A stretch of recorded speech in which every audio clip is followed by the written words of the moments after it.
আল্লাহ বলেন আমি তোমাদেরকে এত নিয়ামত দিলাম, যত্ন করে এত সুন্দর করে মানুষ বানাইলাম, মানুষ বানানোর পরে সমস্ত নিয়ামত আমি তোমাদেরকে দিলাম।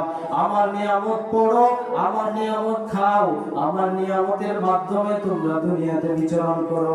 তোমাদের জানা দরকার, তোমাদের বোঝা দরকার, একদিন তোমার বাবা দাদারা দুনিয়ার বুকে ছিল, তারা দুনিয়াতে থাকতে পারে নাই, দুনিয়ার বাস্তবতা হলো মরতে হবে। আমি আল্লাহ তোমাদেরকে ডাকতেছি, তোমাদেরকে এত নিয়ামত দিছি, তোমাদেরকে মস্তিষ্ক দিয়েছি, তোমাদেরকে বোঝার মতো ক্ষমতা দিছি। গরু ছাগলকে আমি বিবেক বিবেচনা দেই নাই, এদেরকে বোঝার মতো ক্ষমতা দেই নাই, সুতরাং এদের প্রশ্নবাদ। তোমাদেরকে আমি বোঝার ক্ষমতা দিয়েছি, সুতরাং তোমাদেরকে আমি সুন্দর কইরা বানায়া বোঝার ক্ষমতা দিয়ে দুনিয়াতে পাঠাইছি, তোমরা যেন জান্নাত কামাই করতে পারো। কি কামাই করবে? মানুষ কি কামাই করবে? মানুষকে আল্লাহ দুনিয়াতে পাঠানোর উদ্দেশ্য